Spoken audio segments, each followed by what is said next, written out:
c'est problème d'argent, je ne manque pas d'argent. L'argent ne pouvait rien faire pour moi. Il m'a dit, je ne peux pas prendre ton argent. Je dis, un marabout qui refuse l'argent, il pouvait même m'escroquer. Mais il a eu peur, il dit, la main que je vis là, je ne peux même rien faire. C'est à l'hôpital maintenant qu'on m'annonce une mauvaise nouvelle. Que la maladie que vous aviez, madame, cette maladie-là ne se soigne pas. Tous ceux qui ont eu cette maladie-là sont morts. Allez seulement vous préparer. C'est tout préparer pour la mort. Pour la mort. Ah, Seigneur. Il n'y a que la mort. Je vous ai dit que personne n'a échappé à la mort, à cette maladie. Quand j'étais catholique, là, je ne savais pas, on me disait que je vais aller au purgatoire. Ah.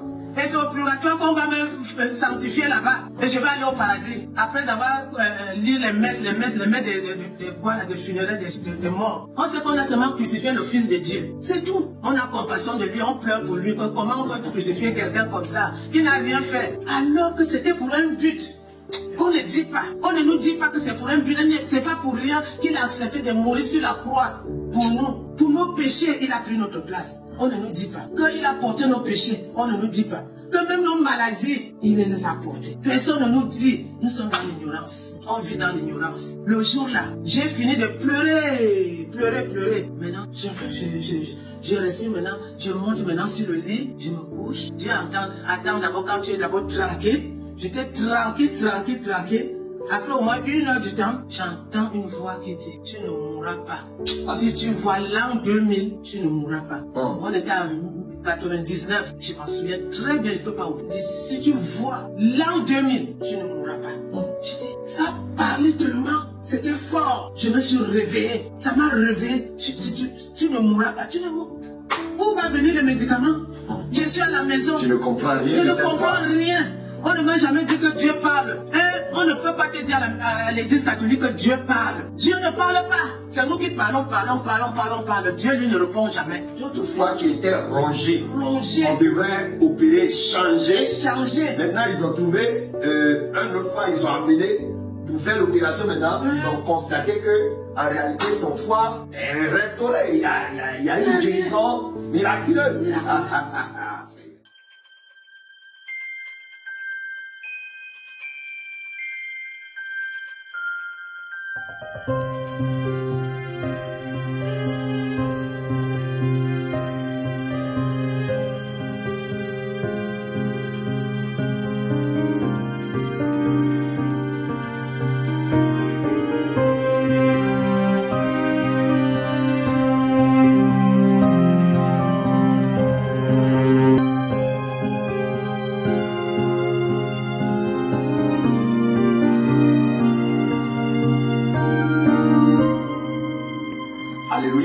Alléluia, shalom, shalom, mon peuple de Dieu. Je vous salue dans le précieux nom de Jésus-Christ de Nazareth, le Dieu de toute chair, Dieu de toute âme, Dieu de tout esprit, celui qui règne d'éternité en éternité. Je suis votre bien-aimé, l'évangéliste Jean Gratien, responsable du groupe Jésus revient. Le Seigneur nous a fait grâce de recevoir en ce moment notre sœur, notre maman Matt, qui a un grand témoignage à partager avec le peuple de Dieu, ce que le Seigneur lui a fait, d'où le Seigneur est allé la sortir pour la mener sur son chemin, comment le Seigneur a impacté sa vie.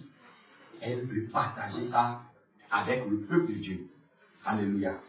Et sans plus tarder, nous allons prier pour recommander ce témoignage entre les mains du Seigneur. Prions.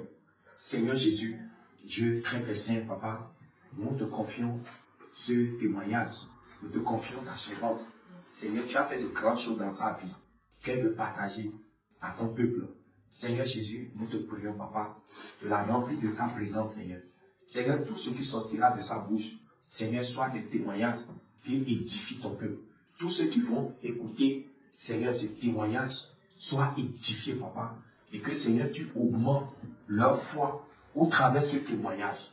Seigneur Jésus, Papa, tous ceux qui vont écouter, nous te prions encore de les visiter, de les délivrer, de les guérir, Seigneur Jésus, et que toute la gloire te soit rendue au nom de Jésus-Christ. Amen. Alléluia. Servant de Dieu, sois la bienvenue sur le plateau de la chaîne Jésus revient TV.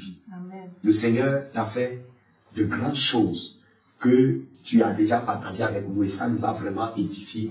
Et nous aimerions que tu partages avec le peuple de Dieu, ceux qui suivent la chaîne Jésus revient TV. Alléluia. Amen. Et est-ce que, d'abord, si tu as une petite chanson, la chanson, on va t'étendre un peu l'atmosphère. Alléluia. Je donne gloire, gloire, gloire à l'agneau. Je donne gloire, gloire, gloire à l'agneau. Je veux te dire que je t'aime, mon Seigneur, mon Jésus. Dans ton amour suprême, tu as pourvu pour mon salut.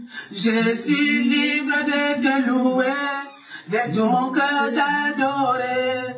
C'est mon désir de me prosterner devant celui qui m'a sauvé.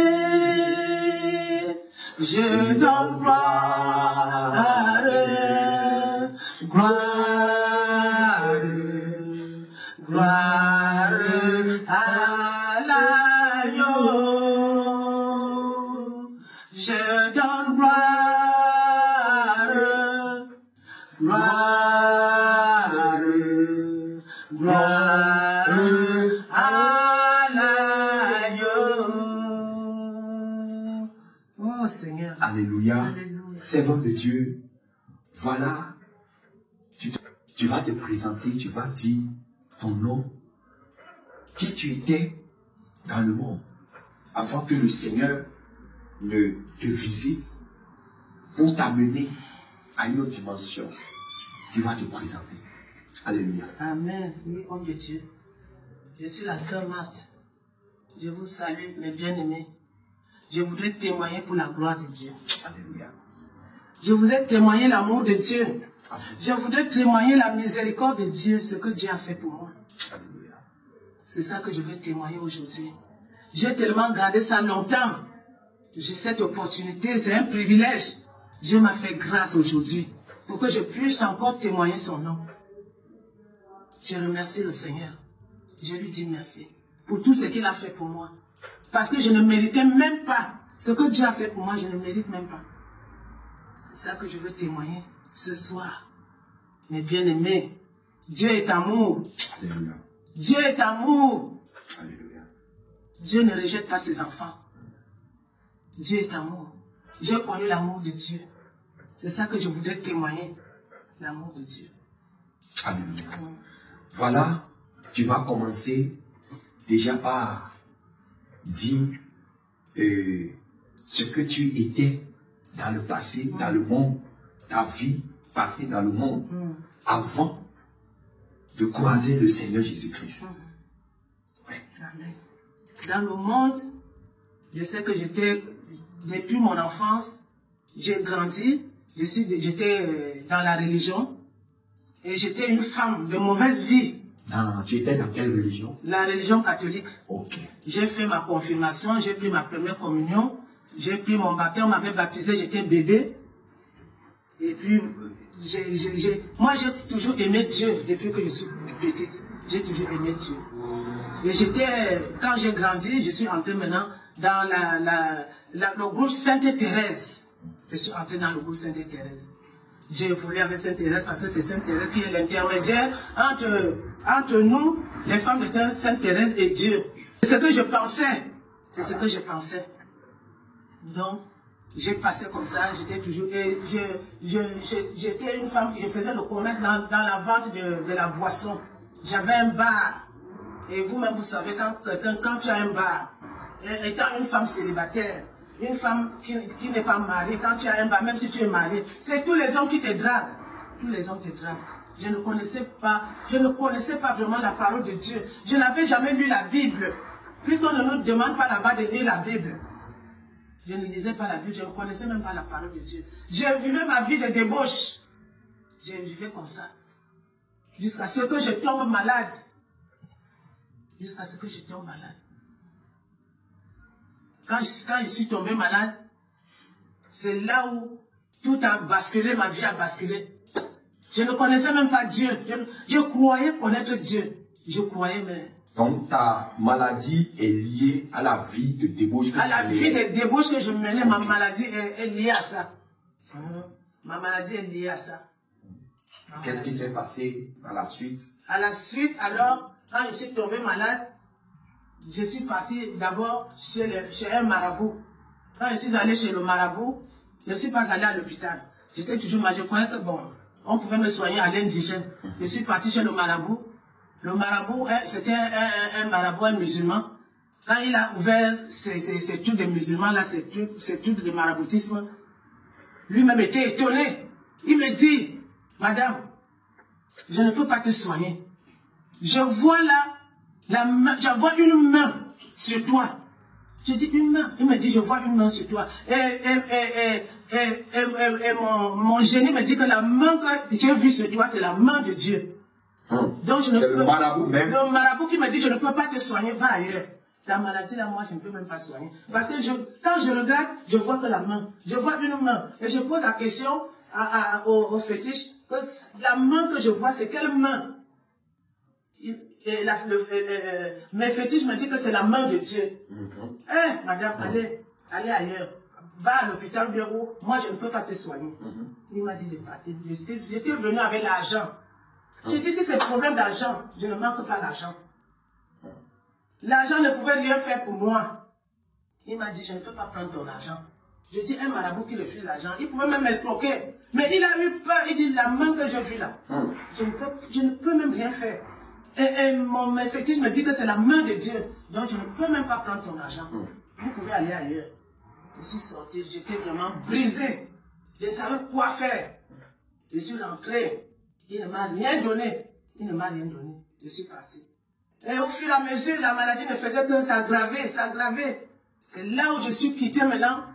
Je suis allé à l'hôpital. C'est à l'hôpital maintenant qu'on m'annonce une mauvaise nouvelle. Que la maladie que vous avez, madame, cette maladie-là ne se soigne pas. Vous êtes déjà allé. D'abord, la maladie-là ne se soigne pas. La maladie-là, c'est une maladie incurable. Tous ceux qui ont eu cette maladie-là sont morts. C'est ce qu'on m'a dit. Tous ceux qui ont cette maladie sont morts. Et le docteur me dit que, madame, je ne peux pas te cacher. Tous ceux qui ont eu cette maladie-là sont morts. Donc, ce que je ne peux pas vous garder à l'hôpital. Rentrez à la maison, allez seulement vous préparer.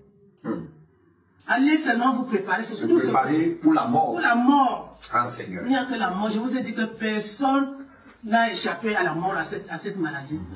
Allez seulement chez vous. Vous pouvez, comme ça, vous pouvez arranger. Et puis, s'il y a des choses à voir, vous pouvez voir. Au lieu de dépenser l'argent, vous allez dépenser l'argent à l'hôpital. Ça ne donnera rien. Parce qu'il n'y a pas de remède. Il n'y a pas de remède. Il n'y a pas de médicaments. Il n'y a pas de médicaments. Et tous ceux qui sont passés ici sont morts. Il n'y a personne qui a survécu à ça. Rentrez seulement à la maison, c'est tout ce que je vous dis. Le jour-là, c'est le jour-là que je devais même mourir. Le jour qu'on m'a chassé de l'hôpital. Je peux dire chassé, en quelque sorte. Le jour qu'on m'a dit qu'on ne peut pas me soigner à l'hôpital. Si l'hôpital te refuse, qui va te soigner alors? Qui? Puisque même le marabout a refusé de me soigner. Je pars à l'hôpital, l'hôpital me refuse. L'hôpital dit qu'ils ne peuvent pas me soigner.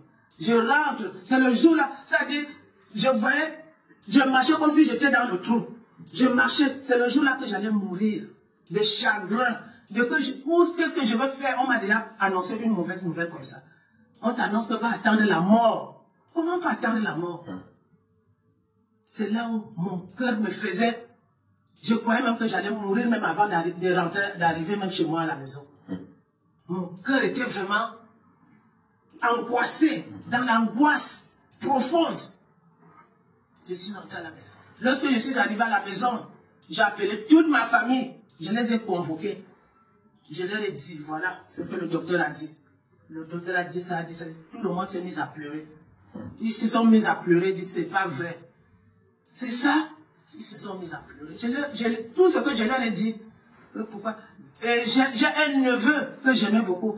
Il me dit, tata, pas toi. Même si les gens doivent mourir, pas toi. Et je me suis tourné vers lui pour lui dire que moi je suis qui. J'ai dit seulement comme ça que moi je suis qui ne va pas mourir. Peut-être que c'est comme ça que Dieu a voulu que je meure. Étant encore jeune, puisque je n'avais que 46 ans. 46 ans, quand même, mourir à 46 ans, on est encore jeune, non? On est jeune. Donc, c'est à 46 ans, il dit non, tout le monde peut mourir dans la famille, pas toi. Toi qui es gentil, tu es comme ça. Moi, j'ai dit mon fils, c'était mon neveu. J'ai dit mon fils, moi je suis quoi? C'est que Dieu a voulu que je meure comme ça. C'est mon jour qui est arrivé. C'est ce que j'ai dit à mon neveu. C'est mon jour qui est arrivé. C'est pas grave. J'attends. Tu es là, tu attends la mort. Tu es assis, tu attends la mort. Manger même, je ne pouvais même plus manger. Je commence à compter les jours. Je commence à compter les jours. Et puis, ça s'aggravait. Ça te rongeait. Dès qu'on m'a annoncé ça, la maladie a accéléré. Ça a commencé. Déjà, même si, psychologiquement, tu es affecté aussi. Affecté, ça m'a affaibli. Il y a la peur qui t'envahissait. Envahissait la peur de la mort. Que je veux mourir. C'est là où je ne pouvais même plus manger. Tout ce que je pouvais avaler, ça me sortait. Le ventre ne pouvait plus accepter une nourriture. Dès que je prends, 2 minutes, ça sort. Parfois, il y a ma famille qui dit, oh, on va te préparer, c'est une bonne nourriture, on me prépare les bonnes, on dit que la nourriture que tu aimes souvent là, on va te préparer ça. On me prépare la nourriture que j'aime souvent. Dès que je prends, je mange bien. Mais après 2 minutes, 3 minutes, allez, ça ressort. Tout ce que je buvais, c'était de l'eau et les crudités, comme la mangue comme ça, les fruits comme ça, que je pouvais au moins avaler et ça descend. Tellement que j'étais déjà affaibli, j'étais déjà dans la chambre, je ne pouvais plus sortir. Aller aux toilettes, parce que les toilettes chez nous au village, les toilettes sont dehors. C'est pas comme en Europe ou bien les bonnes, ceux qui ont les maisons bien construites, ils mettent les toilettes dans la maison. Les toilettes, il n'y avait pas de toilettes. Il fallait sortir dehors pour aller aux toilettes. Je ne pouvais plus sortir. Et on a fait un pot, on a pris un seau, on a mis à côté de mon lit. Donc je descends, je faisais tout dans la chambre. Tout dans la chambre. Tellement j'ai maigri.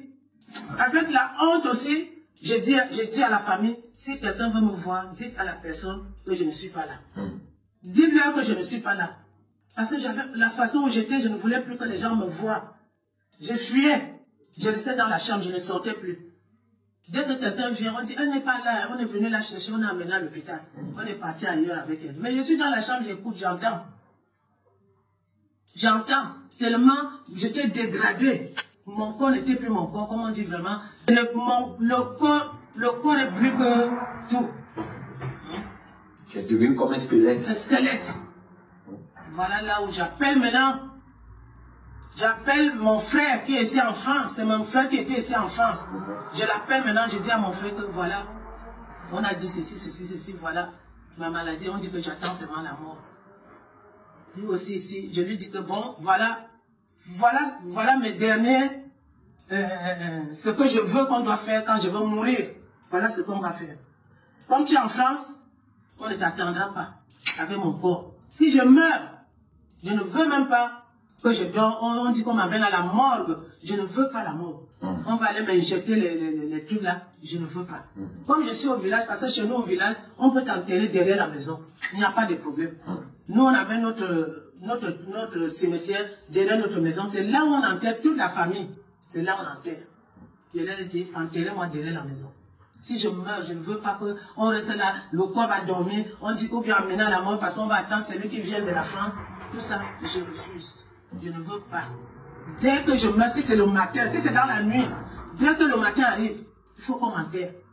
Que midi ne me trouve pas sur le lit, je refuse.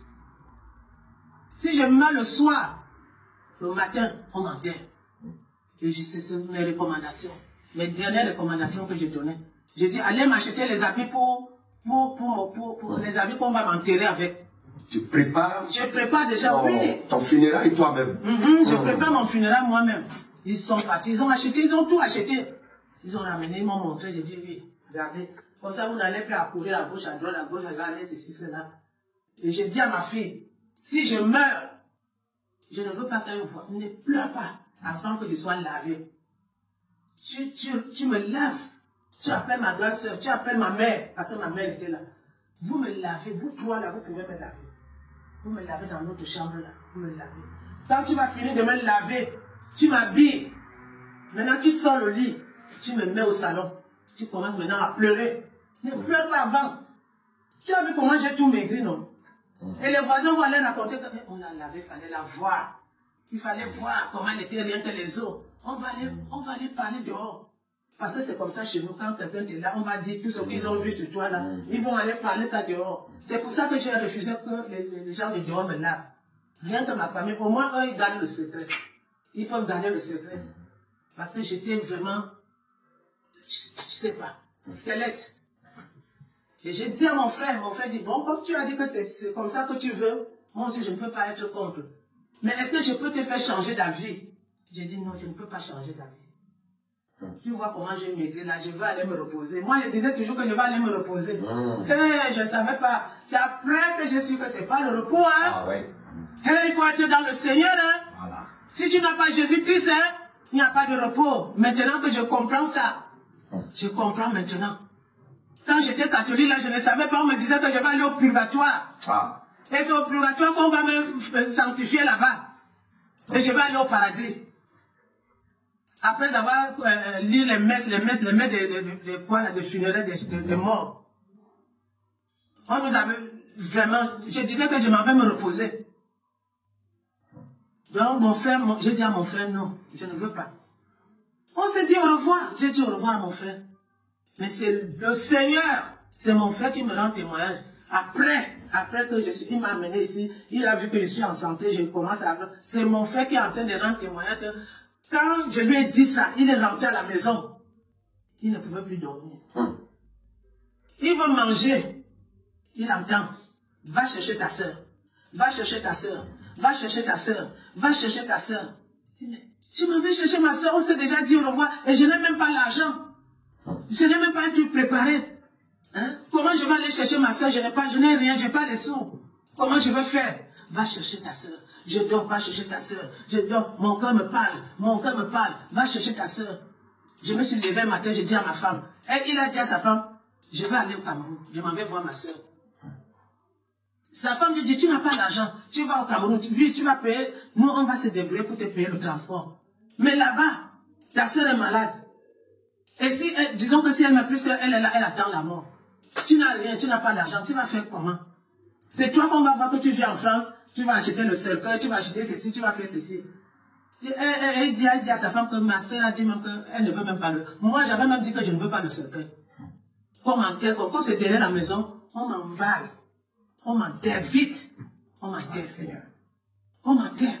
C'est les parents qui ont dit que comment tu veux qu'on t'enterre sur une natte. Alors qu'il y a les planches, on est dans un pays là où il y a les arbres, là où il y a tout. Il y a les menuisiers qui peuvent faire le cercueil. Et tu veux qu'on t'enterre par terre comme ça. Je dis c'est ça que je veux. On me met à terre. On me met par terre. Pourquoi on me met dans le cercueil?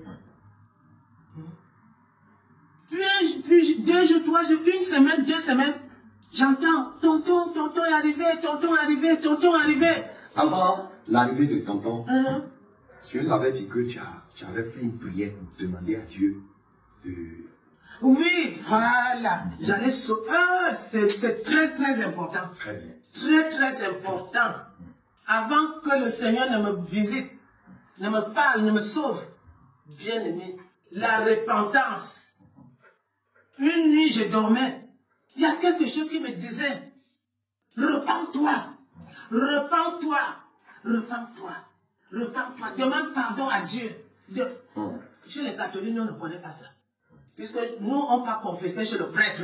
C'est le prêtre qui peut maintenant nous dire, tes péchés te sont pardonnés. Comment? Ça me dit, repens-toi, repens-toi, demande, et ça me dit même, demande pardon à Dieu. Quand j'ai entendu ça, voilà là où je suis descendu de mon lit. Je me suis mise à genoux. Moi, je me mets souvent à genoux devant Thérèse et devant Marie, tout ça. Devant les statues. Devant les statues. Mais là, je me mets à genoux devant rien.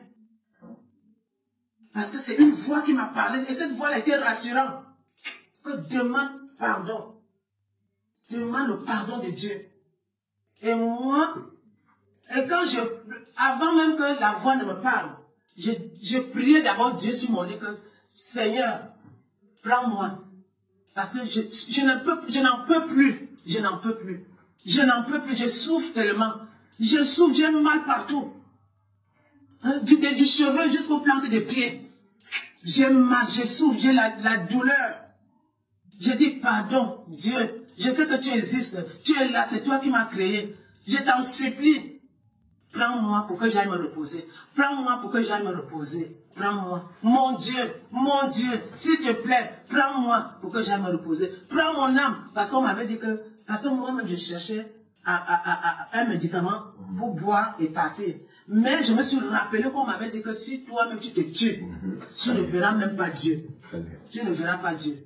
On m'avait dit ça. Mais donc, tu étais fatigué. J'étais fatigué de la maladie.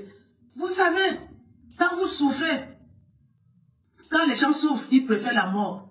Ils disent qu'avec la mort, ça va, la souffrance va finir. Je ne sais pas qu'après la mort, si tu n'es pas dans le Seigneur, c'est encore plus le feu. Tu vas aller en enfer. Avec le péché ne peut pas entrer au paradis. Un pécheur n'entre pas au paradis. Mais moi, je ne le savais pas. On ne m'avait jamais parlé de l'enfer. On me parle seulement du purgatoire. On me parle du paradis. Mais aucun jour on ne m'a pas parlé de l'enfer à l'émission, à l'église catholique. Jamais. On disait toujours que Dieu est amour. Dieu est amour. Dieu ne peut pas amener les gens en enfer. Dieu aime tout le monde. Dieu n'amène pas les gens en enfer. Il y aura le purgatoire. C'est le purgatoire que je voulais que, pardon, Dieu prends-moi. Je préfère encore aller vers là-bas. Comme ça, après je vais aller au paradis. C'est là où maintenant cette voix-là est venue que, demande pardon. Demande pardon. Demande pardon à Dieu. Demande pardon. Voilà là où je me suis levé du lit. Je me suis agenouillé au pied de mon lit. J'ai commencé à demander pardon. Je n'ai jamais pleuré comme ça de ma vie. J'ai pleuré à chaudes larmes. Toutes les larmes de mon corps. J'ai pleuré. J'ai demandé le pardon de Dieu. Et j'ai demandé le pardon pour que Dieu me donne la mort. Je ne demandais pas le pardon pour guérir, puisqu'on ne guérit pas. Mais je ne savais même pas que Dieu guérit. Et tout ça, nous, on ne connaît pas. Que Dieu est capable de guérir, c'est un Dieu qui guérit. Nous, on sait seulement qu'il était le Fils de Dieu, il est venu sur la terre et il a été crucifié. On ne nous dit pas qu'il a été crucifié pour nos péchés, pour nos maladies. À la mission catholique, on ne peut pas te dire ça. On ne peut pas te dire ça. On sait qu'on a seulement crucifié le Fils de Dieu. C'est tout. On a compassion de lui, on pleure pour lui. Comment on peut crucifier quelqu'un comme ça, qui n'a rien fait? Alors que c'était pour un but. On ne dit pas. On ne nous dit pas que c'est pour un but. C'est pas pour rien qu'il a accepté de mourir sur la croix pour nous. Pour nos péchés, il a pris notre place. On ne nous dit pas.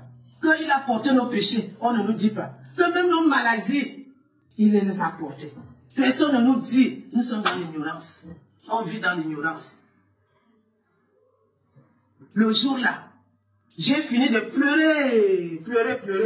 Maintenant, je respire maintenant, je monte maintenant sur le lit, je me couche. Dieu attend d'abord quand tu es d'abord tranquille. J'étais tranquille. Après au moins 1 heure du temps, j'entends une voix qui dit, tu ne mourras pas. Si tu vois l'an 2000, tu ne mourras pas.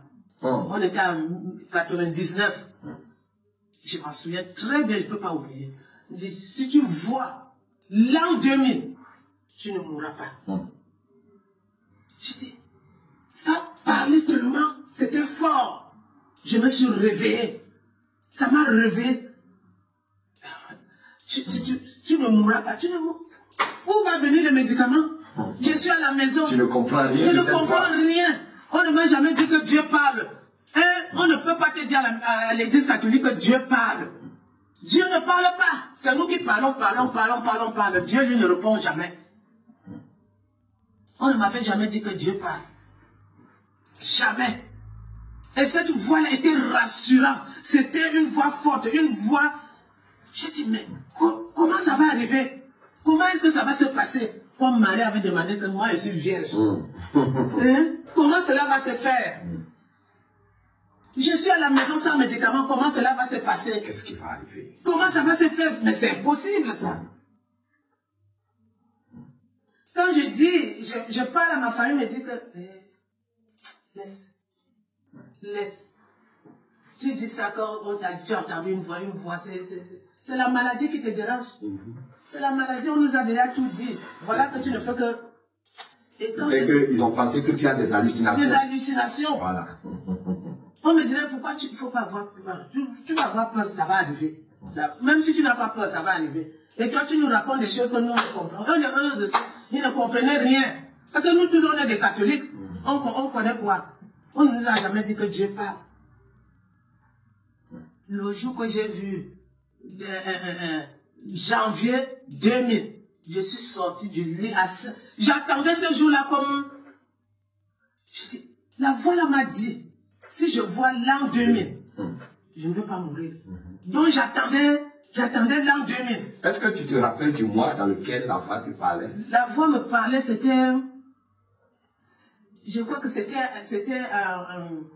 novembre. Fin novembre. Okay. Début décembre. Quelques jours. À quelques jours, oui. Janvier. Oui. Peut-être en décembre, c'était en décembre. Les gens ont fêté décembre, j'étais là. Je dis, est-ce que janvier va arriver? Est-ce que janvier va me trouver? Parce que la voix là te rassure, ça te parle que c'est vraiment vrai. Tu vois, tellement j'ai cru à cette parole qui m'avait parlé là. J'ai cru à ça. Je dis, je veux voir ce qui va arriver. Et quand la nuit, le matin, tu sais, chez nous, on dit bonne année, bonne année, bonne année. On crie le bonne année partout. Je me suis levée. Quand j'ai entendu les gens crier bonne année, je me suis levée. J'ai dit, mais la voix qui m'avait dit que si je vois l'an 2000, je ne vais pas mourir là. Je suis sortie dehors. J'ai regardé le ciel. Je regarde le vent qui vient, qui souffle sur moi. Le vent souffle sur moi. J'ai dit, voici l'an 2000, non? La voix qui m'a dit que si je vois l'an 2000, je ne veux pas mourir là. Voici l'an 2000 que j'ai vu, non?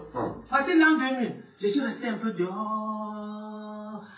La fraîcheur de dehors du matin, c'est la fraîcheur de 5 heures du matin là. Je me suis restée dehors. Comme si c'est la fraîcheur là qui devait me guérir. Je suis restée tellement dehors. Après, je suis repartie, entrée dans ma cage. Je suis partie rester là-bas. J'ai dit, j'ai vu l'an 2000. Je croyais que la voix allait encore me parler. Ça n'a plus parlé. J'ai dit, voici l'an 2000, non? L'an 2000, j'ai vu l'an 2000. Qu'est-ce qui va se passer? J'attends. Et voilà, mon frère arrive aussi. Il arrive. Il arrive. Rien. Il n'a pas de papier pour dire qu'il va... Il est venu comme ça. J'entends les enfants dire que tonton est arrivé, tonton est arrivé. Dès qu'il entre dans la chambre, il me voit. Il se met à pleurer. Il pleure. La façon dont il m'avait vu, il commence à pleurer. J'ai dit, pourquoi tu pleures? La mort est là. Tout le monde va mourir. Ça, c'est pour moi aussi qui est arrivé. C'est mon jour qui est arrivé. Mais tu ne nous as pas annoncé que tu allais venir. Il dit, comment j'allais annoncer que j'allais venir? Je ne dors pas. Je ne dors pas. Depuis que tu m'as dit, je ne dors pas. Là où je suis venu, là, je n'ai rien. Je n'ai rien. J'ai payé mon billet aller-retour, c'est tout. Et le billet là, c'est ma femme qui me l'a payé. Moi, je n'avais pas d'argent. Je veux seulement te voir. Ça me disait seulement, va voir ta soeur, va voir ta soeur. Donc, je viens te voir pour que la voix là me laisse tranquille. Il faut que cette voix me laisse tranquille. Comme je parle là, si un jour Josué tombe là, mon frère s'appelle Josué. Il s'appelle Josué. Il a pleuré, pleuré, pleuré. Il s'est levé, il est sorti. Il est parti, il s'est promené, il s'est promené. C'est Dieu même qui lui donnait le plan. Fais comme ça, fais comme ça, fais comme ça, fais comme ça, fais comme ça.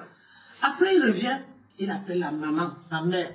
Il appelle la famille, il dit, vous savez, je vais amener ma soeur. Je vais amener ma soeur en France.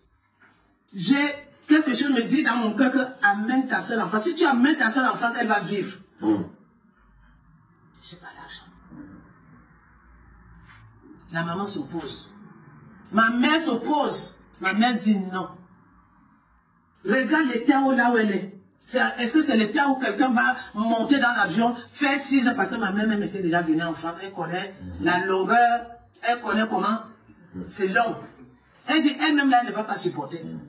C'est entre tes mains là, même dans l'avion là qu'elle va partir. Laisse-moi ma fille ici. Elle meurt, je l'enterre.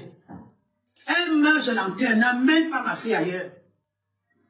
Et tu dis même que tu n'as pas l'argent. Si elle va mourir là-bas, comment tu vas faire pour amener son corps? Et comme il est conduit par Dieu, il dit, maman, ne t'inquiète pas. Si ta fille là, elle meurt là en France, Je veux ramener son corps. C'est après quand on cause, elle dit, est-ce que j'avais même l'argent? Ma soeur, est-ce que j'avais même l'argent? Je ne sais pas ce qu'il me disait de parler comme ça. C'est là où elle a commencé à faire les démarches. Elle me dit, ah non, je vais essayer d'aller faire, on va faire comme ça, on va faire comme ça. Elle m'a mené pour aller en ville pour aller faire le passeport. Et on dirait qu'un vent a soufflé sur moi. J'ai eu la force. Wow. J'ai eu une force. J'ai commencé à marcher. Et j'ai commencé à manger un peu. Alléluia. J'ai commencé à manger un peu. C'était une surprise. Elle mange. J'ai commencé à manger un peu. Elle a fait tout ça.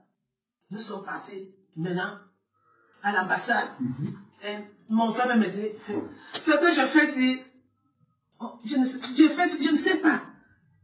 Je ne sais pas. Je ne sais pas comment ça va se passer. Je ne sais même pas comment ça va se passer. Mon cœur me dit de t'amener, c'est tout. Et je fais. C'est mon cœur qui me dit de t'amener. Et nous sommes partis. Il va t'amener en France. Il va m'amener à l'ambassade. Parce qu'il n'a pas les papiers valables. Il n'a pas de papiers valables. Comme il ne peut pas faire l'évacuation sanitaire. Quand, en me voyant même, quand les gens me voient même, tout le monde me regarde comme ça. Quand je reste, tout le monde dit, vous avez vu la femme là. Mais je les entends parler. C'est ça là. Ça dit, j'étais squelette, j'étais comme cadavre en bus, ça dit qu'il marche. Oui. Je te dis, je vous dis, tout était, les os là, tout. Quelqu'un qui me voyait même si je suis déjà passé, la personne tourne le dos et commence à voir les ça là. Et les cadavres, ça c'est, qu'est-ce qu'elle a comme ça? Homme de Dieu. Là où nous sommes partis, on a trouvé le monde qui était là. Mon frère me dit, tu sais, quand je te tiens là, comme on parle, dès qu'on arrive là-bas, je ne te tiendrai plus. Parce que si je te tiens comme ça, qui va te donner le visa? Même si... que c'est une malade. C'est une malade. Mais si vous voulez faire partie d'une personne comme ça, il faut faire une évacuation sanitaire. Parce que la personne doit être protégée, la personne doit être assurée. Il faut les assurances. Et puis il faut, ici en France, on doit d'abord payer l'hôpital. Il y a une somme à verser. Et c'est beaucoup d'argent. Est-ce qu'il avait l'argent? Il n'avait pas l'argent. Il m'a poussé à l'ambassade comme ça. Je suis aussi parti. Dès que j'arrive comme ça, le sourire que le monsieur là m'a fait, moi-même j'étais étonné. Wow. Un sourire vraiment.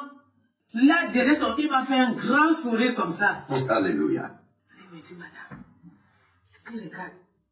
Il dit, le passeport là, c'est pourquoi? J'ai dit, je veux voyager. Vous voulez aller en France? J'ai dit, oui. Yes. Il dit, vous voulez aller en France pour faire quoi? Vous n'avez pas de... Vous m'amenez un passeport comme ça. C'est comment? J'ai dit, je veux seulement aller en France. Il me dit, est-ce que vous avez... Il m'a seulement demandé, est-ce que vous avez une personne là-bas? Parce que pour aller en France, il faut avoir une personne ici qui va te faire, je ne sais pas quoi, si il y a un papier à faire là. Il va porter garant. Qui va se porter garant. Et peut-être il va verser une somme ou bien quoi, je ne sais pas. Et le monsieur me dit, bon, va faire ta réservation, tu viens dans l'après-midi. Si tu viens dans la... Ne manque... Et c'est lui maintenant qui me dit, il ne faut pas manquer. Hein.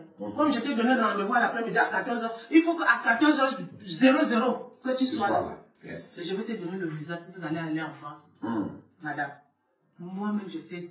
D'abord, ma tête n'est même pas là. Tu sais que quand tu es malade là, tout ça j'entends ça comme... Je prends le passeport. Mon frère me dit, mais tu n'as pas duré au guichet, qu'est-ce qui se passe? On t'a renvoyé, on t'a chassé ou quoi? J'ai dit, non. Le monsieur me dit d'aller faire la réservation. Que si je fais la réservation comme ça, je viens avec mon passeport à 14h et que je dois être à 14h. Mon frère me dit, est-ce que tu as bien entendu? Est-ce que tu as bien entendu? Lui-même est étonné. Il ne croit pas. Quand je parle là, si le jour là, s'il voit, il va dire oui. Homme de Dieu. Voilà là où nous sommes partis maintenant pour aller faire la réservation. C'est son ami qui a payé le traveling check. Quelque chose comme ça. On dit c'est chef de voyage ou je ne sais pas comment on appelle ça. 500 000 francs. C'est son ami. L'ami là n'a même pas compliqué. On dirait que l'argent là, ça m'attendait seulement.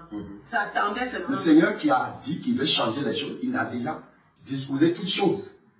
Très facile. Et j'ai oublié quelque chose. Sa belle-mère devait aussi voyager. Donc, sa belle-mère avec tous les papiers. Nous sommes partis ensemble à l'ambassade. Moi, on m'a donné le visa, mais on n'a pas donné à sa belle-mère. Alors que sa belle-mère a tous les papiers. Et toi, tu n'as que le passeport. Hein? Maintenant, sa belle-mère se fâche. Sa belle-mère dit que, il dit à sa fille, il appelle sa fille, il dit à sa fille, ton mari a fait le complot pour faire voyager sa soeur et pour que moi je ne voyage pas. Ah, Seigneur. Tu as vu ce que ton mari a fait? Comment on donne à sa soeur le visa et moi, on me refuse? Donc c'est ton mari, comme il connaît les gens en ambassade, il a fait le complot là-bas. Mais ça a amené des problèmes graves. C'est comme ça.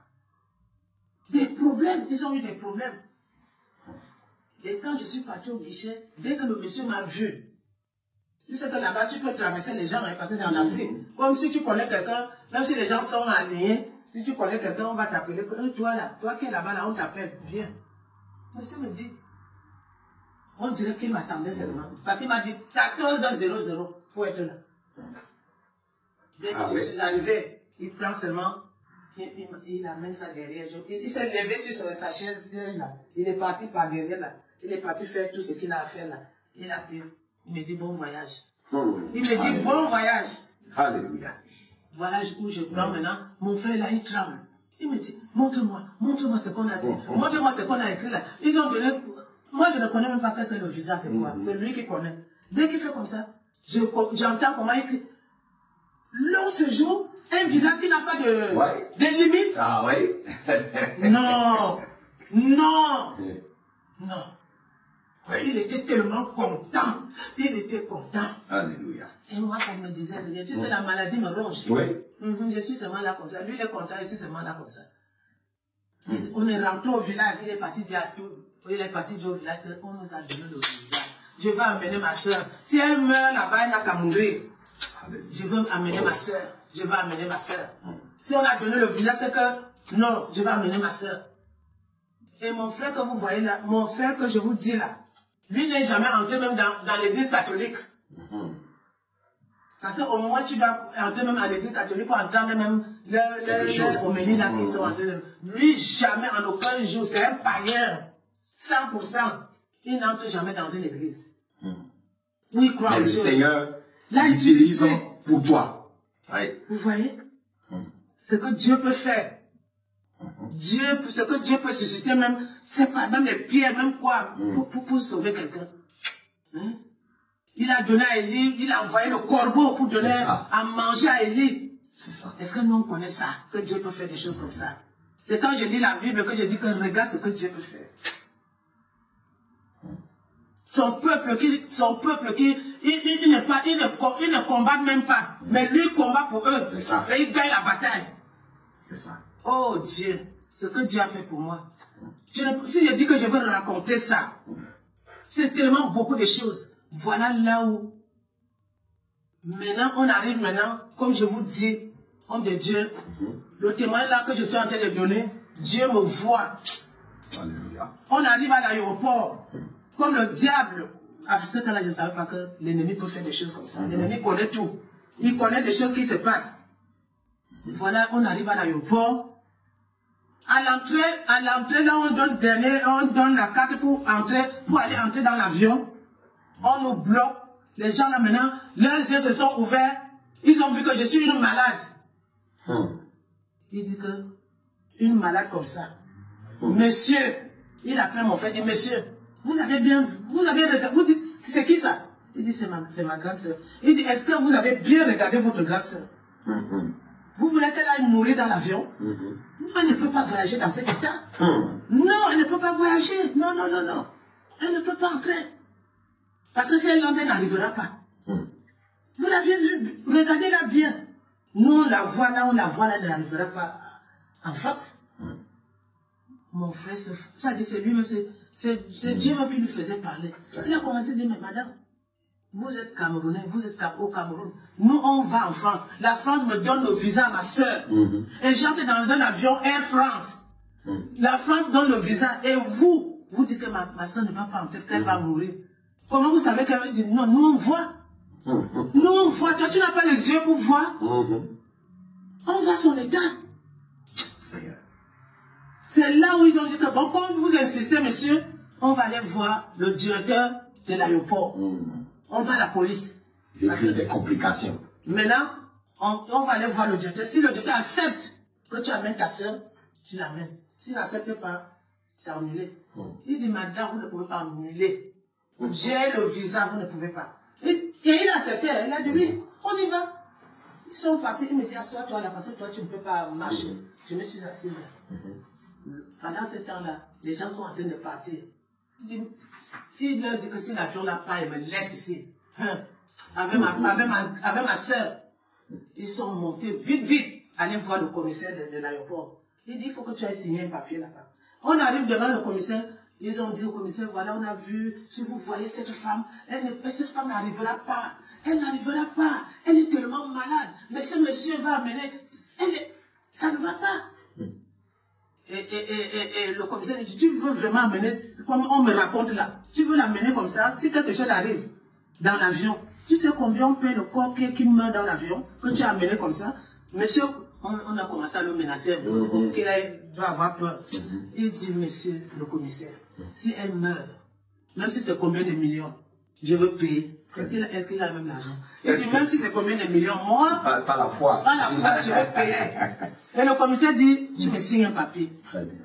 Il dit, oui, il a accepté. Et il a signé une décharge. Il a signé. Donc c'est pour dire combien la maladie était avancée. C'était sérieux. Il a signé le papier. Et ils ont pris le papier. Puis il dit, bon, comme tu nous as signé un papier, tu te portais garant. On ne va pas dire que c'est les Camerounais qui n'ont pas bien surveillé les gens. Voilà, nous, tu as fait une décharge. Allez, vous pouvez partir. C'est là où... Il restait même un peu que l'avion, on ferme seulement la porte là. On attend encore les gens, tout le monde, parce que quand ils coupent là, ils comptent les gens. Ils voient qu'il manque encore. Il me dit, allons, vite. On dit, dépêchez-vous. On venait déjà de loin, dit, dépêchez-vous. Nous sommes rentrés dans l'avion. On s'est assis maintenant dans l'avion. Dès qu'on a fermé l'avion, quand l'avion est parti, lui me dit, même comme ça, il avait toujours peur. Il dit, tu as entendu ce qu'on a dit, que tu ne vas pas arriver. S'il te plaît, ne dors pas. Reste éveillé. Faut pas dormir. C'est fort. C'est fort, faut pas dormir. Comme je ne pouvais pas manger. Tout ce qu'on donnait là dans l'avion, là, je ne mangeais même pas. C'est même l'eau. Je bois l'eau. Je bois l'eau. Et quand je donne un peu, il me secoue. Ah, ça veut dire oui, ça va. Et on va un peu, il me secoue. Ça va, je dis oui, ça va. Ça va, je dis oui, ça va. Jusqu'à ce que, quand on est arrivé, j'étais toujours, comme je suis fatiguée, seulement j'ai envie de dormir. Dès qu'on est arrivé à l'aéroport, qu'on est arrivé en France, j'entends comment il me dit, regarde sur le truc, il dit, on est arrivé, regarde, c'est la France. Il dit, regarde. Dès que je regarde, on voit la lumière partout. Je dis, c'est grand, la France là. On a atterri, quand on a atterri, il me dit, tu sors vite, dès qu'on a atterri, comme tu n'es pas mort là, va mourir même à l'aéroport là-bas en bas. Sors. On est sorti. Il me presse, il dit, ne me presse pas. Je dis, tu sais, je ne marche pas fort. On va doucement. Je vais arriver, alors. On est parti, il m'a mis quelque part, il est parti me laisser quelque part. Il m'a amené, celui qui faisait tout, il faisait tout. Il a appelé ses amis. Les amis sont venus. Dès qu'ils m'ont vu, hey, Josué, tu as amené ta soeur. Ouais, elle est très malade. Il leur dit que je ne l'amène pas à la maison. Elle va directement à l'hôpital. Je ne l'amène pas à la maison. Si elle peut mourir encore là, je préfère encore qu'elle aille. Ça doit aller arriver à l'hôpital. Dès qu'on a pris la voiture, ils m'ont pris dans la voiture, ils m'ont amené directement à Ambroise Paré. L'hôpital qu'on appelle Ambroise Paré. Et c'est là-bas qu'ils m'ont amené. Dans son quartier là-bas, à Boulogne, dans le 92. Ils m'ont amené. Et puis, dès qu'il m'a amené, il est parti au guichet là-bas. Il dit, voilà une personne qui est très très malade. Il est très très malade, comme ça. Et puis ils sont venus, ils m'ont regardé. Ils disent, elle est très malade, elle est très malade. On est parti, on a pris le brancard. On est venu, on m'a mis sur le brancard là. Allez, on m'a amené. On m'amène.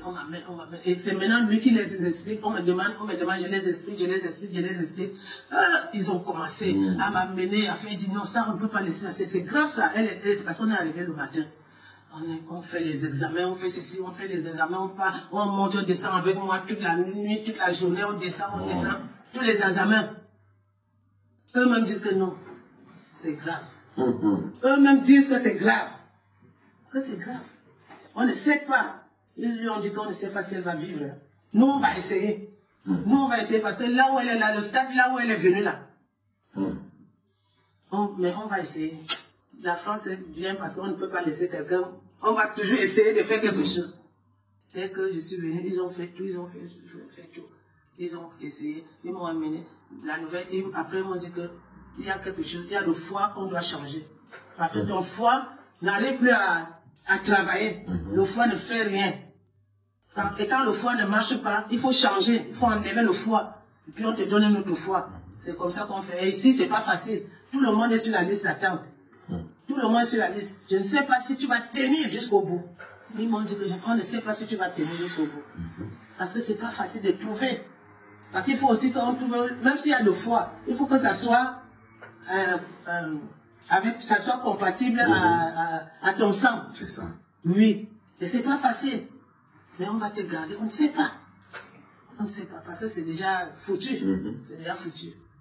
C'est déjà foutu. Parce qu'il y a déjà des tumeurs. Et déjà, ça a déjà atteint. Les tumeurs ont déjà atteint là-bas. C'est ça que j'étais. Ils m'ont donné les médicaments. Et une fois, je voulais même mourir. Ils m'ont injecté. Je ne sais pas ce qu'ils m'ont injecté. Ça m'a évanoui. J'ai seulement crié, au secours! Au secours! J'étais parti. Ils sont venus plein sur moi comme ça. Ils ont essayé de me réanimer. Ils m'ont réanimé. Quand tu vois le corps là, ça dit, mon corps est sorti comme ça et allé à côté de la porte. À côté de la porte. Moi-même, je suis resté ici. Je me vois ici. Comment ils sont en train de faire les trucs. Mais je suis là-bas. Mais je me vois. Ton âme te quitte déjà. Là.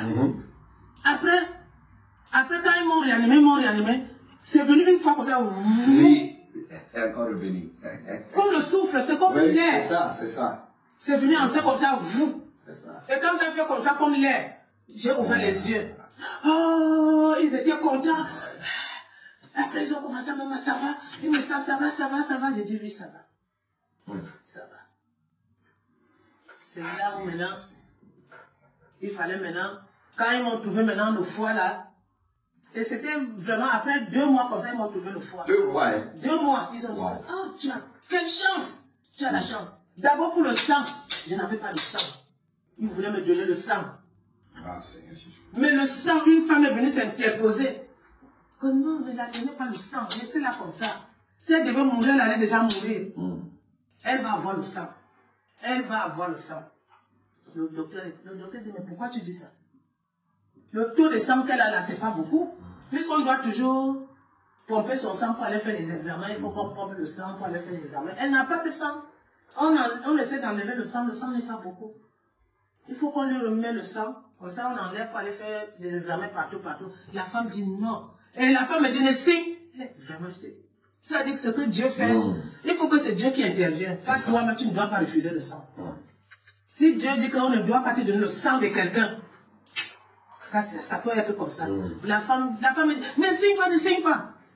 Mais je la connais même pas, je la regarde comme ça. Je dis, c'est qui ça? C'est même qui? Et j'ai aussi, et le docteur m'a dit, vous ne voulez pas madame. J'ai dit, non, comme elle a dit que je ne dois pas signer, c'est bon. Je ne signe pas. J'ai remis les papiers. J'ai remis les papiers là. Vraiment. J'ai remis les papiers. 2 jours après, le sang qui est sorti, quand ils sont venus me prendre le sang, ah là là là, le sang a fait paf. Le sang est sorti. Ça dit, ça a poussé, ça dit, ils ont mis ça sur la veine comme ça. Le sang a poussé le bébé pour leur prouver que le sang est sorti. Ça, c'est quoi ça? Alors qu'il n'y avait pas le sang. Alors qu'il n'y avait pas le sang, c'était difficile. Il fallait prendre au moins 4 flacons, 4-5 flacons.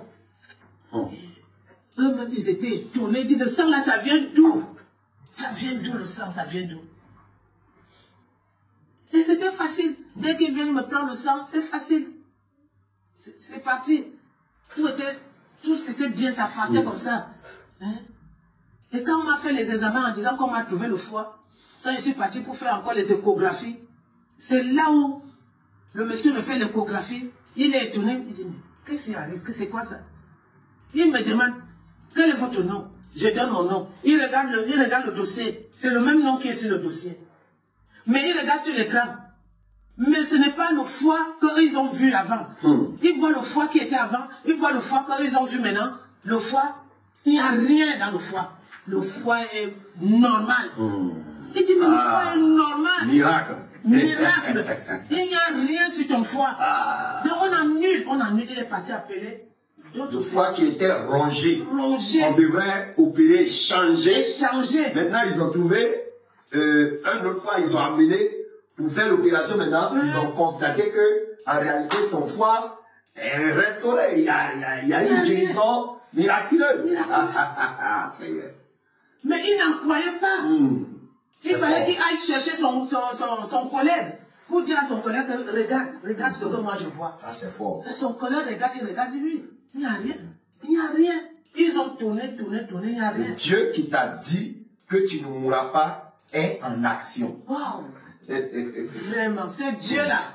Yes. C'est Dieu-là. Mais bien aimé, cherchez Dieu. Cherchez Dieu. Alléluia. Dieu, il est tout pour nous. Alléluia. Il est tout pour nous. C'est vrai qu'il est mort à la croix, c'est pour nous qu'il est mort à la croix. Il a payé le prix. Moi aussi, je ne connaissais pas. Hein? Ne dis pas que j'ai trop péché, ou ceci, cela. La repentance est très importante. La repentance. La repentance. Même si c'est comment, tous les jours, nous devons nous repentir. Nous devons nous sanctifier. Alléluia. Nous sanctifier tous les jours. Personne n'est saint. On doit nous sanctifier tous les jours, la sanctification. Regarde-moi qui avait une vie de péché. Un Dieu pur, un Dieu saint, un Dieu grand. Moi, c'est quoi parmi ces enfants dans le monde entier? Une pécheresse. Comment Dieu peut s'occuper de quelqu'un? Si Dieu était un homme, quand j'avais pleuré dans cette chambre-là, il ne pouvait même pas me répondre. Il dit, quand tu faisais ta vie, tu montes, tu descends, tu vivais ta vie comme tu veux. Maintenant que tu es malade, tu dis Dieu. S'il était un homme, il ne peut pas. Il m'a enlevé dans la boue, dans la poubelle. Dans la poubelle. Moi-même, j'avais honte de mon corps même. J'avais honte. Dieu m'a sauvé. Alléluia. Par la grâce, comme il dit dans sa parole, c'est par la grâce que nous serons sauvés. Yes. C'est par la grâce. Ce n'est pas parce que nous avons fait ceci, nous avons fait. Qu'est-ce que j'ai mérité? Quoi? Alléluia. Moi, une pécheresse comme moi. Comme je témoigne aujourd'hui, c'est une grâce. Je veux témoigner la bonté de Dieu.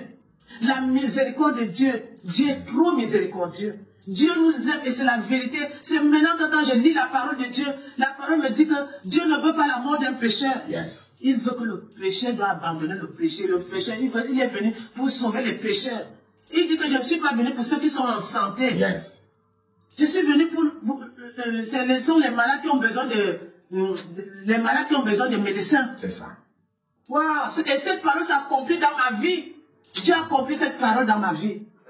Parce que j'avais besoin d'un médecin. J'avais besoin de quelqu'un pour me sauver. Alléluia. C'est pour ça que je veux rendre grâce à Dieu. Je veux lui dire merci. Amen. Merci, papa chéri. Quand j'ai pu, je dis papa chéri. Je l'appelle papa chéri. Alléluia. Mon papa chéri. Yes. Ce qu'il a fait pour moi, je ne peux pas tout dire. Il y en a.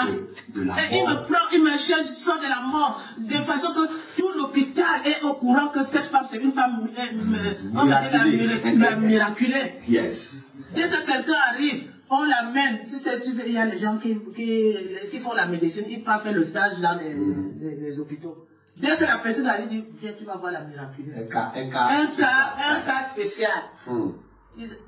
Quand ils entrent dans ma chambre, ils sont même à 5, à 6. On pose des questions. On nous a dit. Jusque là, j'ai mon chapelet. J'ai toujours mon chapelet, Dieu ne m'a pas abandonné. J'ai toujours mon chapelet. Ah, l'ignorance. C'est l'ignorance. L'ignorance. Au lieu d'avoir la Bible, mais j'ai le chapelet. C'est le chapelet que j'ai. Tous les jours, je vous salue Marie, je vous salue Marie, je vous salue Marie. Oh Seigneur Jésus. Seigneur, c'est pour ça qu'on demande la miséricorde de Dieu, Seigneur. J'implore, nous devons implorer la miséricorde pour les gens. Les gens qui ne connaissent pas le Seigneur, qui sont dans l'ignorance. On doit implorer la miséricorde de Dieu. La miséricorde, Dieu, que Dieu les fasse miséricorde, comme il a fait pour moi. Je suis toujours avec le chapelet. Quand je suis même arrivé, les médecins là sont partis appeler le prêtre. Ils m'ont demandé, est-ce que tu veux un prêtre? J'ai dit oui. Le prêtre est venu. Quand le prêtre a vu mon cas, il a secoué la tête, il dit, je m'en vais chercher l'huile. L'huile de... On appelle ça dernière huile. L'huile sacrement. Ah. Le sacrement de malade. Pour te dire au revoir. Pour me dire au revoir. Le prêtre est venu avec l'huile. Ah ouais. Il a prié. Et puis il m'a fait le sacrement que va en paix. Ah ouais. Oh Seigneur. Oh Seigneur. Et ça, c'est aujourd'hui. Eux-mêmes, là-bas à l'hôpital, c'est eux qui m'ont fait les papiers. Je ne suis pas allé à la préfecture même pour faire le papier. C'est à l'hôpital qu'ils ont appelé les gens pour venir me faire le papier. Il dit, fais le papier. Parce que même la maladie que tu as là, il faut qu'on surveille ça. Le fois qu'on dit que c'est guéri là, nous, on n'est pas tous. On ne sait pas comment cela s'est passé. On ne sait pas. Mais il faut toujours qu'on surveille ça. On doit surveiller ça. Peut-être que ça peut revenir, hein, madame Ouadji. Ça peut revenir, hein. Ça peut revenir. Nous ne comprenons pas. Puisqu'on ne comprend pas, tu dois rester ici en France. Puisqu'on ne comprend pas, tu dois rester. On va te surveiller, et puis on va faire ceci, on va te faire les papiers, et puis tu auras les papiers, et puis on va te chercher la maison, et puis voilà, on va te faire ceci, on va te faire cela. Ils commencent à me donner des conseils comme ça. Et c'est eux qui ont fait tout pour moi. Ils ont fait tout. Par la grâce de Dieu. C'est par la grâce de Dieu qu'ils se sont occupés de moi. C'est par la grâce de Dieu. Et voilà où, maintenant, j'ai connu maintenant, à l'hôpital, comme je vous dis, la partie là, je ne vous ai pas dit. Et après 4 mois, ma fille est morte. Ma fille que j'avais laissé tout, je disais que voilà, tu vas me faire comme ça, tu vas me faire comme ça. Oh Seigneur Jésus. Après 4 mois, ma fille est morte. Oh Seigneur. Elle avait 26 ans. Elle est morte. On est venu me dire ça, j'étais encore à l'hôpital. Oh Seigneur. Je ne connaissais pas toujours le Seigneur. C'est là où j'ai dit non. Mais pourquoi moi je dois vivre et ma fille meurt? À quoi ça sert la vie? Oh Seigneur Jésus. Maintenant c'est moi-même qui va me tuer maintenant. J'ai commencé maintenant à calculer que je veux me suicider. Comme j'étais au 5e étage, j'ai dit que je veux sauter. Oh Seigneur. Comme ça, on n'en parle plus. On n'en parle plus, je ne peux plus. C'est moi qui devais mourir. Pas ma fille. Oh Seigneur. Et dès que je dis ça, les plans sont venus dans ma tête. Voilà, tu vas faire comme ça. Une voix qui me dit, tu vas faire comme ça. Dès que tu mets le banc là, tu montes comme ça. Et puis quand tu vas sauter, tu vas mourir tout de suite. Ça ne va même pas te faire mal.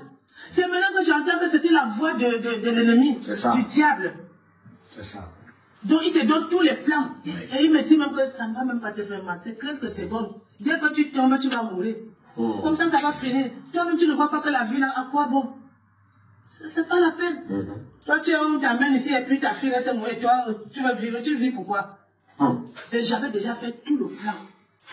Voilà que Dieu m'amène une dame qui vient me parler de Jésus. Alléluia. Comme je vous dis là, homme de Dieu, Dieu me voit comme je suis en train de témoigner. C'est pas que non, ton témoignage, on ne s'amuse pas avec ça. C'est un témoignage vraiment. Voilà la femme, elle fait le ménage. Le Dieu qui t'a parlé et qui opérait déjà dans ta vie, jusqu'à ce niveau, tu ne le connaissais pas encore. Non.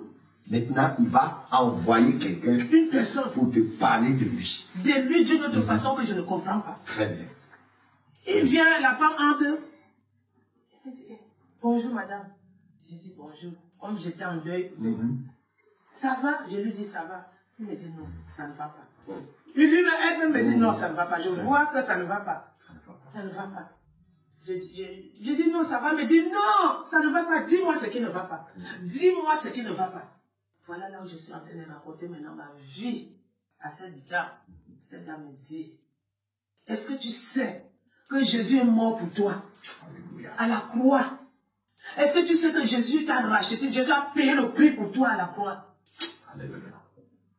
Pourquoi tu vas faire ça? Pourquoi? Est-ce que tu sais que Jésus t'aime? Jésus t'aime. Jésus t'aime. Est-ce que tu sais que si tu... Il me dit comme si elle était avec moi, elle connaît ma vie. Elle dit, est-ce que tu sais que si tu es même ici, là, vivante là que tu es là, c'est grâce à Dieu. C'est grâce à Dieu. Tout ce qui est arrivé, dis merci à Dieu. Prie. En tout cas, demain je viens pour aller à l'église. Je crois qu'il m'a amené à l'église catholique. Ce n'était pas l'église catholique. Il m'a amené, il y avait une veillée. Il dit, je vais t'amener à la veillée. Comme tu peux déjà marcher, tu peux demander la permission. Parce qu'à l'hôpital, tu peux demander la permission pour sortir.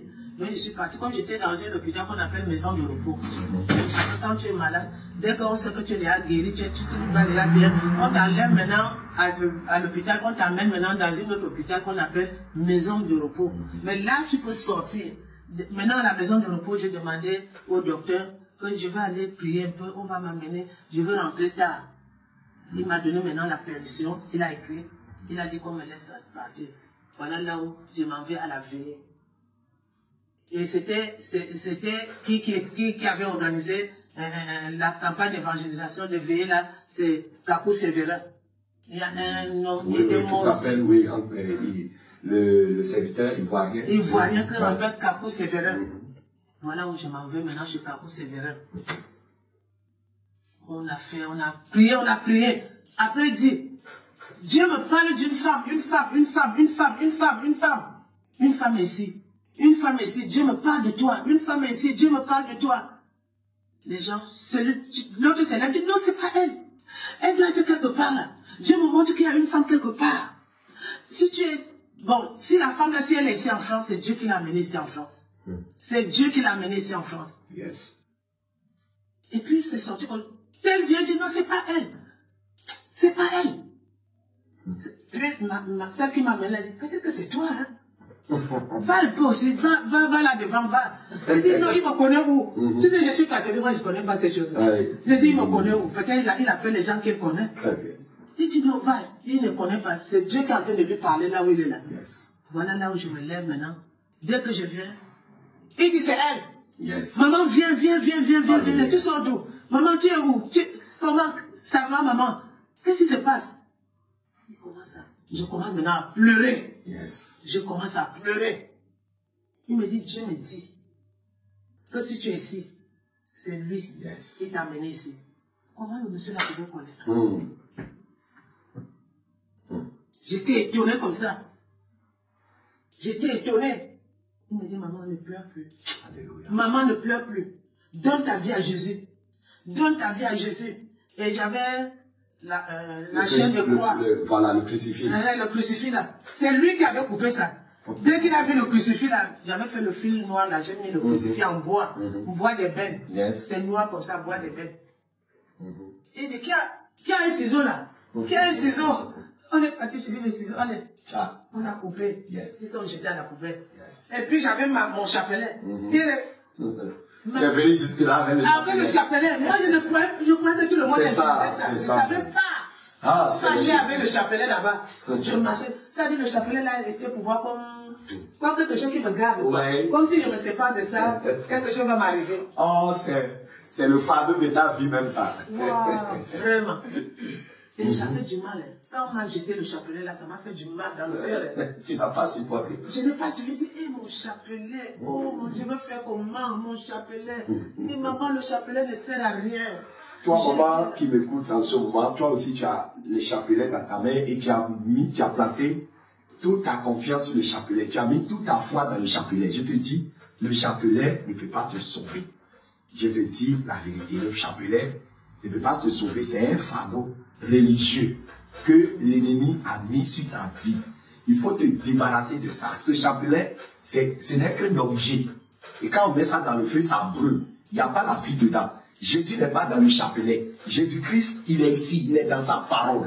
C'est le jour où tu vas commencer à méditer la Bible, la parole de Dieu, que tu vas réellement connaître la voix du Seigneur. Le chapelet, c'est un fardeau religieux. Que les religieux, ils t'ont donné ça pour t'arracher la Bible, pour que tu ne connaisses pas la vérité. Ils savent que quand tu vas jeter le chapelet, pour commencer par lire ça là, tes yeux vont s'ouvrir et tu vas sortir de leur religion pour emprunter la vraie voie du salut. Débarrasse-toi de ton chapelet, il faut brûler. Si tu ne peux pas brûler, amen, on va brûler pour toi. Parce que tu as besoin du vrai Jésus. Jésus n'est pas religieux. Jésus n'est pas dans chapelet. Jésus n'est pas dans une statue. Jésus-Christ, il est dans sa parole. Et vous connaîtrez la vérité vous affranchira. Tu as besoin de connaître la vérité. Le jour où tu vas connaître la vérité, tu vas accepter la vérité, tu vas jeter tes chapelets. Alléluia. Voilà, alors, c'est là où j'ai commencé maintenant. Il a coupé le chapelet oui. et tout ça. Ça m'a fait mal. Parce qu'on est attaché à ça. Oui. Nous, les catholiques, toute ta vie, c'est ça. Ces chapelets-là, tu ne veux même pas qu'on t'enlève ça. Ouais. C'est comme c'est ça qui te garde, c'est ça qui te protège. Oui. Alors que c'est Jésus qui nous protège. Oui. C'est l'ange de l'Éternel qui nous protège. C'est ça. Quand tu es avec Jésus, Jésus envoie ses anges pour te protéger. Partout là où tu es, Jésus est avec nous. Il est auprès de nous, il est à côté de nous. C'est pas le chapelet. Marie, Marie, Marie, je vous salue Marie. Tout le temps, je vous salue Marie. Et puis notre Père, je crois en Dieu Tout-Puissant. Non! Dieu, c'est pas le chapelet. Dieu est l'Esprit. Dieu est Esprit. Alléluia. C'est pour ça qu'il faut prier Dieu, parce que Dieu est Esprit. Dieu, c'est pas le chapelet. C'est ça. On ne voit pas Dieu, on ne s'attache pas à quelque chose. On s'attache à Dieu. Voilà, vous voyez, quand on croise Jésus là, vous voyez comment le langage est pur. Le langage est biblique, c'est ça. C'est ça. Dieu, c'est pas le chapelet. Donc, petit à petit, dans le Seigneur, j'ai commencé petit à petit à aller maintenant là-bas, dans la voie large. L'église est la voie large. J'ai commencé à partir, j'ai commencé à fréquenter l'église. Je suis quitté, je suis venu à Etam. On m'a changé de quartier. Je suis venu, j'étais toujours avec le Seigneur. Je portais les pantalons, je portais les perruques, je partais à Château d'Eau pour aller jusqu'à ce niveau, tu n'as jamais encore eu entendu parler de dépouillement et tout ça. Je n'avais jamais entendu parler de dépouillement. Très bien. Jamais. Je n'avais jamais entendu parler de dépouillement. C'est longtemps après que le Seigneur maintenant, par sa grâce, me parle d'aller témoigner. Yes. D'aller témoigner dans un sommeil, je dormais. J'entends encore la voix qui m'avait parlé au pays, que tu ne mourras pas. La même voix qui me dit, lève-toi, va témoigner.